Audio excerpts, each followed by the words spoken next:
Hi ma'am, నమస్తే అండి. నమస్తే. మేము ఈ మధ్య మనం చూస్తే ఏజ్‌తో సంబంధం లేకుండా మోకాళ్ళ నొప్పులు, నడుము నొప్పులు ఎట్లా వస్తా ఉన్నాయో, ఈ మెడమ నొప్పులు కూడా వస్తా ఉన్నాయి. హీల్ పెయిన్ అంటా ఉన్నారు. అసలు అడుగు తీసి అడుగు కింద పెట్టలేరు వాళ్ళు ఉదయం అవుతూనే. సో అట్లాంటి వాళ్ళు మెయిన్‌గా వాళ్ళ రాంగ్ షూ అంటే చెప్పులనేవి సరిగ్గా వేసుకోకపోవడం వల్ల, క్వాలిటీ లేని చెప్పులు యూజ్ చేయడం వల్లనే అని చెప్తా ఉన్నారు. అసలు క్వాలిటీ లేని చెప్పులు యూజ్ చేస్తే, మరీ హై హీల్స్ ఎక్కువ యూజ్ చేస్తే మన పాదంలో జరిగే డ్యామేజ్ ఏంటి మ్యామ్? సో ఇప్పుడు రాంగ్ ఫుట్ వేర్ ఉంటే హుహు. గ్రిప్ లేకపోతే ఈ పక్క ఫేషియా ఉంది కదా, ఓకే. ఇది డ్యామేజ్ అవుతుంది. ఓహ్! దాని వల్లనే మీకు ఎర్లీ మార్నింగ్ ఎక్కువ వాకింగ్ చేసినప్పుడు ఎక్కువ కష్టం అవుతుంది. హుహుహు. సో ఫేషియా డ్యామేజ్ వల్ల మీకు ప్లాంటర్ ఫేషియాటిస్ స్టార్ట్ అవుతుంది. ఓకే. రాంగ్ ఫుట్ వేర్ వల్ల నాట్ ఓన్లీ హీల్ పెయిన్, హుహు. నీ పెయిన్, బ్యాక్ పెయిన్ కూడా స్టార్ట్ అవుతుంది. ఓహ్! సో ఫుట్ వేర్ మంచిగానే ఉండాలి. మంచిగా మీన్స్ సాఫ్ట్ కుషన్ వల్ల, తర్వాత మీ ఫుట్ కి ఫిట్టింగ్ ప్రకారం వేసుకోవాలి. యెస్. చాలా హార్డ్ ఉన్నవి తీసుకుంటా ఉంటారు. హార్డ్ హీల్ వద్దు, ఉన్నవి తీసుకుంటా ఉంటారు. హీల్ వద్దు, ఓకే. తర్వాత మీ ప్రాపర్ ఫిట్టింగ్ ఉండాలి. దీనికి పిఆర్‌పి సూటబులా మ్యామ్? ఈ పాదాల్లో మంటలు కావచ్చు, లేదంటే ఈ హీల్ పెయిన్ కావచ్చు ఉన్న వాళ్ళకి? హీల్ పెయిన్ లో తప్పకుండా పిఆర్పికి రోల్ చాలా ఎక్కువగా ఉంది, మంచి ఆహా. రిజల్ట్స్ ఉంది. అండ్ మంట ఉంటే దానికి రీజన్ ఐడెంటిఫికేషన్ చేయాలి. ఓకే. మంటకి main reason neuropathy. Neuro. Yes. So diabetic న్యూరోపతిలో కూడా పిఆర్పికి రోల్ ఉంది, కానీ Mhm. డయాబెటిక్ న్యూరోపతికి వేరే వేరే ట్రీట్మెంట్ కూడా ఉంది. యెస్. అంటే ఎట్లాంటి చెప్పులు వేసుకోవాలంటారు? కొద్దిమంది అంటే మీరు ఇందాక చెప్పినట్టుగా మాకు హీల్స్ వేసుకుంటే గాని, అంటే హై హీల్స్ వేసుకుంటే గానీ ఆ పెయిన్ అనేది సెట్ అవ్వదు అని చెప్పి కొద్దిమంది అంటుంటారు. వాళ్ళ వైఫ్ అండ్ హస్బెండ్స్, లేదంటే ఎవరైనా కావచ్చు. సో అట్లా హీల్ వేయచ్చా, వేయకూడదు? Heel you can wear, but for short term. Okay. ఓకేనా? సో సపోజ్ ఫంక్షన్ కి party వెళ్ళిన wear. పార్టీ వేర్ ఇది, కానీ మీకు యు నో దట్ 1 hour కి వాకింగ్ ఉంది, ఆ టైంలో హీల్ వేసుకోవద్దు. అండ్ హీల్ కి కూడా వేరే వేరే టైప్స్ ఉంది, అండ్ ఇది వేరే టైప్స్. మీ ఫుట్ టైప్ లో హీల్స్ వేసుకోవాలి. Okay. So there are flat heels and there are wedge heels and there are pencil heels. దాని ప్రకారం they should wear it. Okay. But if you have more standing and ఎక్కువ walking పని టైంలో avoid చేయాలి. ఇప్పుడు hard soul ఉంటది కింద base, అట్లాంటివి తీసుకోవడం వల్ల కూడా ఈ ప్రాబ్లం వస్తుంది. అవును, హార్ట్ సోల్స్ వల్ల కూడా ఇది ప్రాబ్లం స్టార్ట్ అవుతుంది. దీనికి సొల్యూషన్ సర్జరీ అనేది అవసరం లేదు, పిఆర్పితో సరిపోతుంది అంటారు. కొన్ని అంటే మళ్ళీ నా డౌట్ ఏంటంటే మ్యామ్, సరే మీరు పిఆర్పి ఇచ్చారు, అంత బాగానే ఉంది, మళ్ళీ ఒక 6 monthsకి 1 yearకి అట్లా ఏమన్నా ఆ ఇచ్చిన ప్లేస్లో మళ్ళీ డ్యామేజ్ ఏమైనా జరిగి మళ్ళీ రివర్స్ అవుతుందా పెయిన్? అవును, చెప్పాను కదా, నా సైడ్ నుంచి రిపేర్ చేయాలి. ఓకే. పేషెంట్ సైడ్ నుంచి ఏం చేయాలి? కేర్ తీసుకోవాలి. ఓకే. ఏ కేర్ తీసుకోవాలి? స్ట్రెంథనింగ్ కోసం ఎక్సర్సైజెస్, వెయిట్ ఉంటే వెయిట్ రిడక్షన్, ఫుట్వేర్ మార్చాలి, లైఫ్ స్టైల్ మోడిఫికేషన్స్ చేయాలి. ఇదే పేషెంట్ సైడ్ నుంచి కూడా చేయాలి కదా. దీనివల్ల అయితే ప్రాబ్లం వచ్చిందో మళ్ళీ దాని జోలికి వెళ్ళకూడదు. అంతే కదా.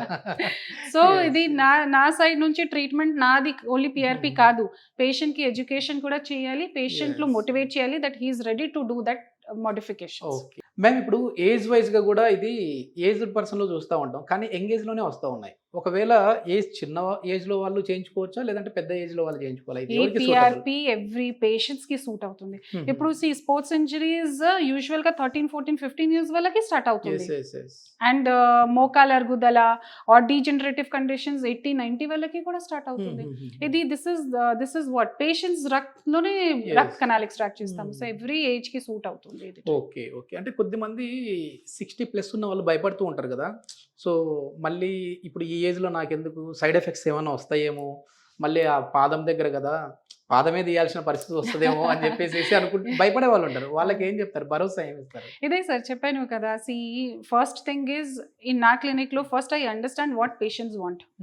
తర్వాత ఇది patient is ready to do these life style changes or not. Okay, motivation చేయాలి, then only I will give my treatment. Okay. And like I said, ప్రాపర్గా చేస్తే, ప్రాపర్గా ఐడెంటిఫికేషన్ చేసిన తర్వాత, క్లినికలీ కోరిలేట్ చేసిన తర్వాత మిస్టేక్కి ఛాన్సెస్ less than 1% ఉంది. And like I said, నా దగ్గర మొత్తం machines, all machines are licensed, proper machines. So మషీన్లో చూస్తూ కరెక్ట్ ప్లేస్లోనే ప్రికాషన్స్ ఫాలో చేస్తాము. తర్వాత ఫాలోఅప్లో పేషెంట్స్కి పెడతాను కదా, 1 monthలో రివ్యూకి రావాలి, ఆ టైంలో ఎంత ఇంప్రూవ్మెంట్ ఉందా, ఎక్సర్సైజ్ చేస్తున్నారా లేదా, చెప్పులు చేంజ్ చేస్తున్నారా లేదా, ఇది అన్నీ చూసిన తర్వాత మళ్ళీ నెక్స్ట్ స్టెప్. సో ఇది ప్రోటోకాల్ ప్రకారం over a period of 2 to 3 months ఇది ట్రీట్మెంట్ చేస్తాం. ఇది డయాబెటిక్ ఉన్న వాళ్ళలో ఎక్కువ చూస్తుంటాం ఈ ప్రాబ్లం. అంటే డయాబెటిక్ పూట్ అవ్వడము, వాళ్ళకి ఆ సెన్సేషన్ తెలియకపోవడము, దానివల్ల ఏదైనా గాయమైనా పట్టించుకోరు, దాన్ని లైట్ తీసుకుంటూ ఉంటారు. సో అట్లాంటి వాళ్ళకి కూడా పిఆర్పి ఓకేనా మ్యామ్?